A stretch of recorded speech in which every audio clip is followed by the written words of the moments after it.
식재료를 사고 나서 냉장고에 넣어두고 잊어버리신 적 한 번쯤은 있지 않으신가요?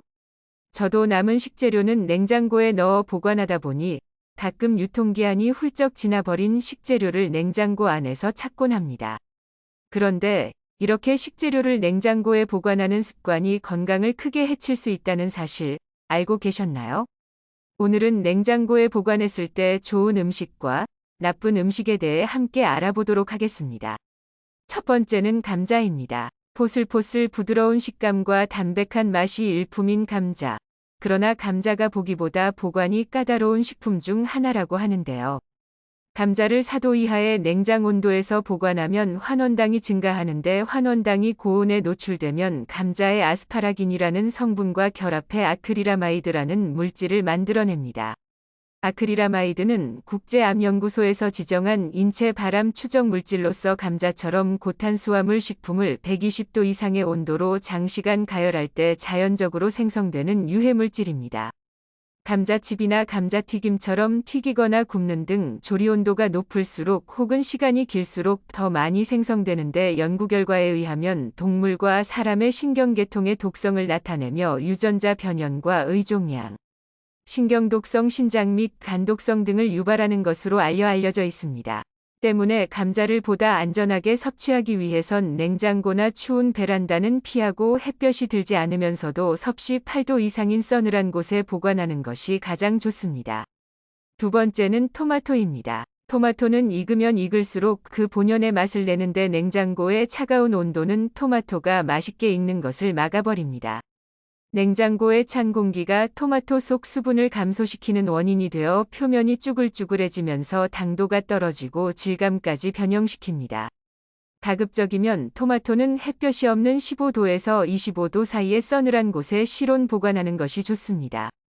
세 번째는 밥입니다. 밥은 수분을 제외하면 90% 정도가 전분으로 이루어져 있는데 이 전분은 빠르게 소화되어 포도당으로 흡수되면서 혈당이 높아지고 비만과 당뇨의 원인이 되기도 합니다. 하지만 냉장고에 보관했던 밥에는 저항성 전분이 생기는데 저항성 전분은 소장에서 흡수되지 않고 바로 대장으로 내려가는 성질을 가지고 있어 흔히 먹는 밥보다 혈당을 높이지 않고 포만감을 높이는 데다 같은 밥 한 공기를 먹더라도 칼로리 섭취를 줄일 수 있는 장점이 있습니다. 그렇다면 밥을 냉장실과 냉동실 중 어디에 보관하는 것이 좋을까요? 저항성 전분은 1도에서 4도 사이에서 가장 활성화되는데 냉장실에 6시간 이상 보관한 밥은 가치은 밥보다 저항성 전분이 3배 정도 많다고 합니다. 그러나 밥을 냉동할 경우 전분의 변화가 일어나지 않아 저항성 전분의 효과를 보긴 어렵다고 합니다. 따라서 밥을 지은 후 김을 한번 빼고 바로 냉장실에 넣은 후 최소 6시간 이상 냉장 보관한 뒤 전자레인지에 데워 먹으면 보다 건강한 밥을 드실 수 있습니다. 네 번째는 계란입니다. 계란은 닭이 낳은 직후 큐티클이라고 불리는 보호층으로 코팅되어 있습니다. 사실 계란은 겉으로 봤을 때 완전히 내용물을 보호하고 있는 것 같지만 껍질 표면에 기공이라 불리는 약 7,000개에서 18,000개의 미세한 작은 구멍들이 존재하는데요. 이 구멍을 통해 계란 내부에서 외부로 수분이나 이산화탄소를 방출하지만 반대로 외부의 미생물은 내부로 들어가지 못하게 하는 신비한 작용을 합니다. 그러나 계란을 물로 씻게 되면 표면의 보호막인 큐티클이 훼손되어 외부의 미생물 침투가 쉬워지게 만드는데 이때 살모넬라균과 같은 식중독균이 침투할 확률이 높아집니다. 살모넬라균에 감염된 식품을 잘못 먹을 경우 설사와 함께 경련성 복통, 두통, 발열, 구토, 오심 등의 증상이 나타나고 심하면 혈액이나 중추신경계로 침투해 온몸에 염증을 일으킨다고 합니다. 전 세계에서는 여전히 세척란과 비세척란에 대해 여러 논란이 많지만 일단 우리나라에서는 세척된 계란과 세척되지 않은 계란 둘 다 유통되고 있습니다.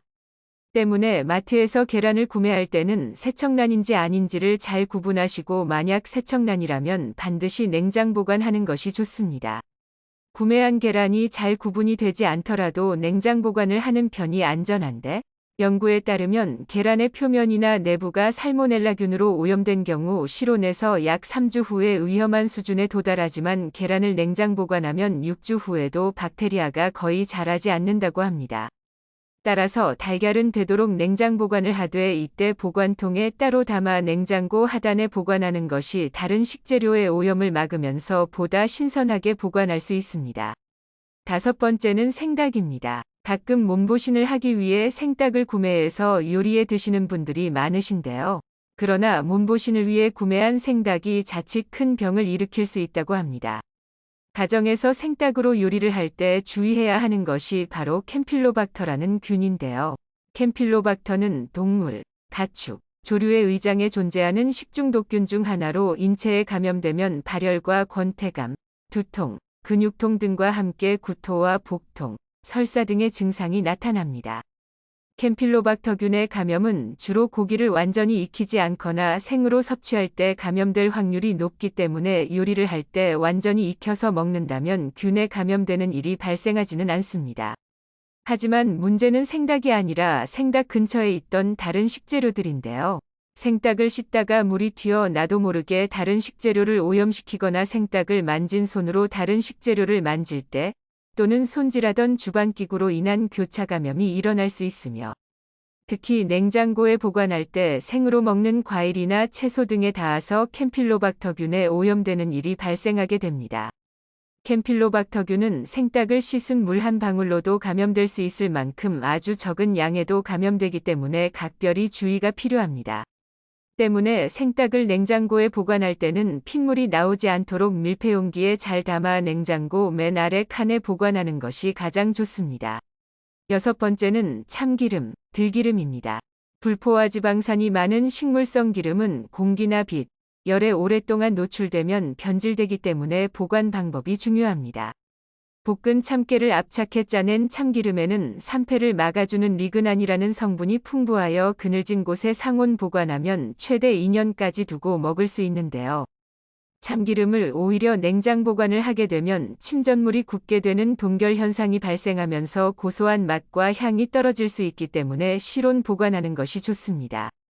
하지만 반대로 들기름은 산패를 막아줄 만한 성분이 없을 뿐더러 공기 수분에 노출되면 빠르게 산패하는 오메가3 지방산이 많기 때문에 반드시 뚜껑을 꼭 닫아 냉장 보관해야 합니다.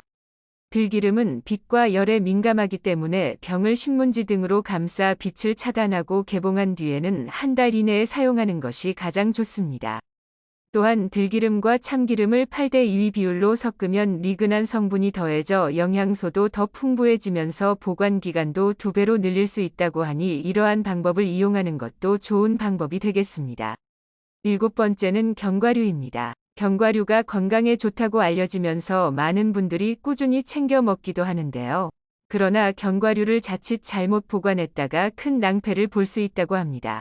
한 식품업체에서 견과류 보관 실태를 조사한 결과 잘못된 방법으로 견과류를 보관하는 비율이 절반이 넘는 56%로 나타났으며 30%는 쉽게 손이 닿을 수 있는 공간에 25%는 주방이나 천장과 같은 곳에 보관하는 것으로 나타났는데요.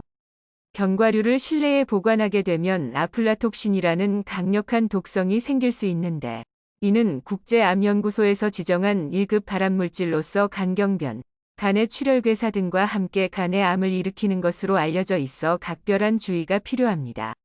아플라톡신은 물로 씻거나 가열하더라도 독성이 사라지지 않으므로 무엇보다 올바른 보관 방법으로 미리 예방하는 것이 중요한데요. 아플라톡신은 25도 이상이거나 습도가 60%에서 80%인 고온다습한 곳에서 가장 잘 자라기 때문에 견과류를 보관할 때는 진공 포장기 또는 지퍼백에 넣고 공기를 최대한 뺀 후 냉동 보관하는 것이 가장 좋습니다.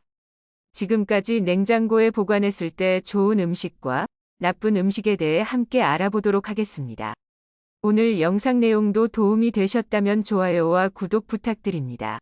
감사합니다.